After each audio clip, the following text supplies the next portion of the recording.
The president must be held accountable. No one is above the law.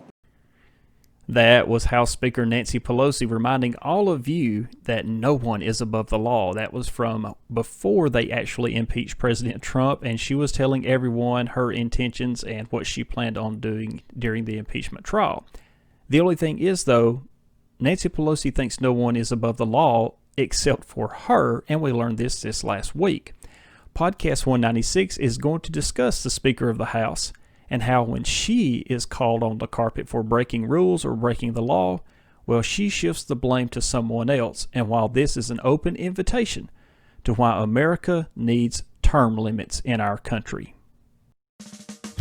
Welcome to Front Porch Politics, conservative conversation for a complicated country. And now, your host, the pontificator of common sense and coffee connoisseur, David Marks. And thank you, Dr. Harrison, for that warm introduction. I am David Marks, the pontificator of common sense and your coffee connoisseur, coming to you once again from Front Porch Politics podcast. My friends and family, we're so glad that you're joining us for today's podcast, where we will be discussing, of course, politics, because it is Politics Wednesday.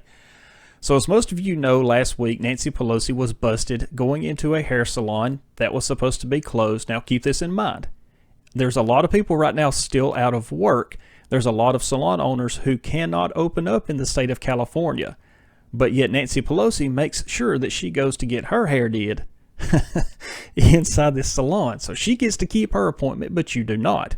And there was actually a story that broke over the weekend that was talking about, and it might have been even yesterday when I read this, that was talking about how the gyms for congressional members was left open. So congressional members can go work out and they can get their exercise in. All the while, those who own gyms in other parts of the country, well, they had to keep their doors closed because of COVID-19.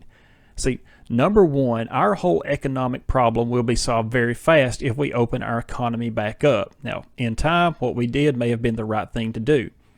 And for those of you who may be like, you shouldn't be mean towards Nancy Pelosi, okay, let me remind you of something.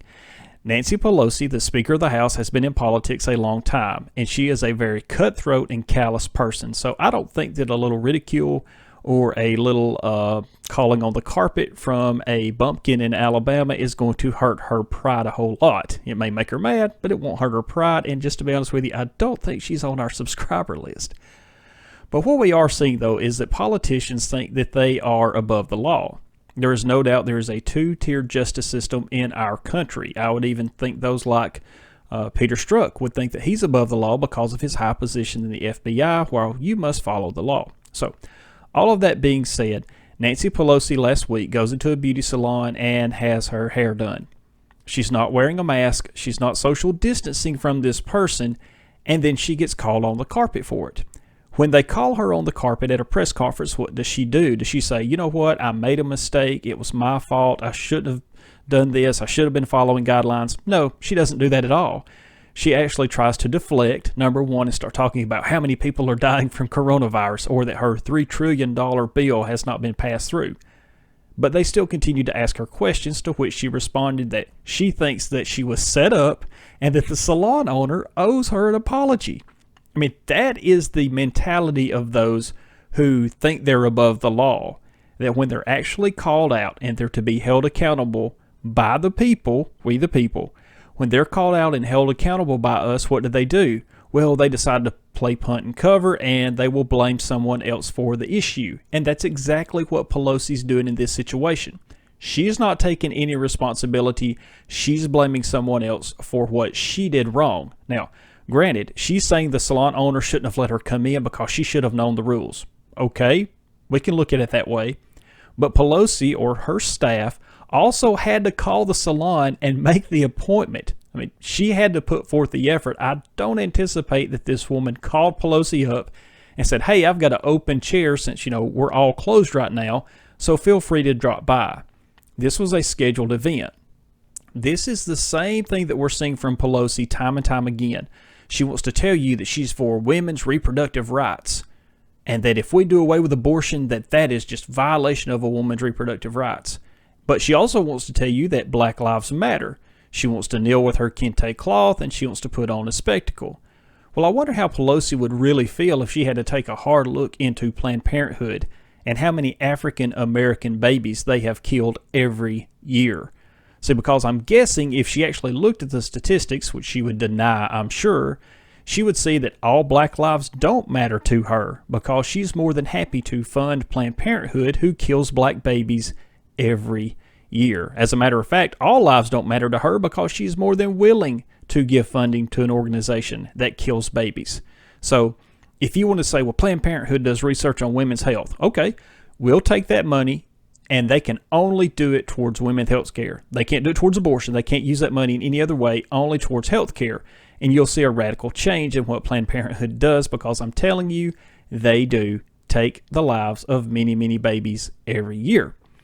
So looking at Pelosi also, if you just want another example, look how she treated the caravans we had coming into our country, when there were thousands of people wanting to come into our country illegally. Now look, I'm for legal immigration. I think people should be able to come to America and take part of our great American society.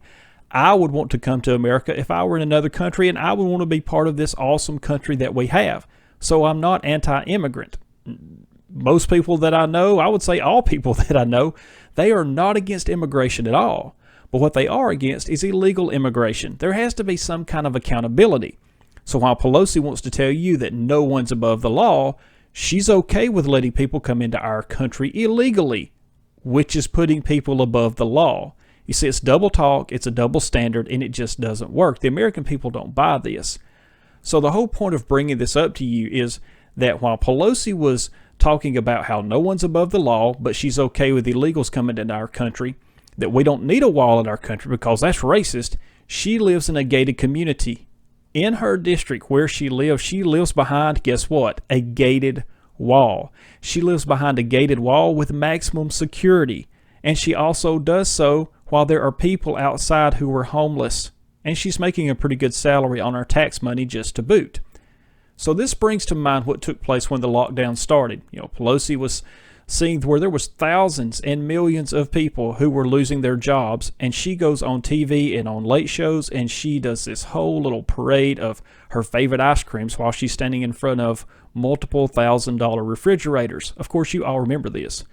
Now, the point of bringing every bit of this up is to call out the hypocrisy. I'm going to propose something to you. This is why we need term limits on congressional members. This is why we need term limits in the Senate. See, I believe that if we had term limits on the Congress members and the senators, then this would stop a lot of the double talk and the hypocrisy. It would also stop a lot of the people like Pelosi who think they are above the law and they can do what they want to. See, you can't tell me that there's not one person of good integrity, there's not one person who has good moral character outside of Nancy Pelosi in her district. Now, you may not want a person of good integrity and good moral character in your district. If that's what you don't want, then you vote that person in. But I do believe we should have term limits because there should be fresh ideas that come into Washington. There should be fresh ideas of people who are willing to work. And I've heard this before as a defense. Well, we need people with experience to go up there and work. Okay, part of the problem with Washington is that we have people who are not citizen legislators. They're politicians. They're career politicians. They've been in there so long, that's all they know to do. Because if you work a normal job and then you become a representative or you become a senator, if you work like everyone else, you're going to have more empathy and you're going to have more understanding of the everyday middle-class working people. If you are the person who comes from a very low-wage earning job, then you're going to be able to go to Washington and understand what impacts need to change, what needs to take place to benefit the people of those lower socioeconomic classes. We don't have that, though. We have a group of elitists in Washington who are basically career politicians, and they're making a lot of money off mine and your tax dollar. And speaking of that, Pelosi's going to push for her $3 trillion bill. You just wait and see. And keep this in mind. That $3 trillion bill is not her money to spend, but it's our money. Folks, let us know what you think. Be sure to go to davidomarks.com and subscribe to the podcast. You can do it through Apple, Spotify, all the other platforms. Drop us an email at david@davidomarks.com and let us know what you think of Pelosi. And until we hear from you again, friends, may God bless you, may God bless America, and we will see you real soon. Thank you for listening. For free resources, additional podcasts, and to join the Front Porch newsletter, please visit davidlmarks.com.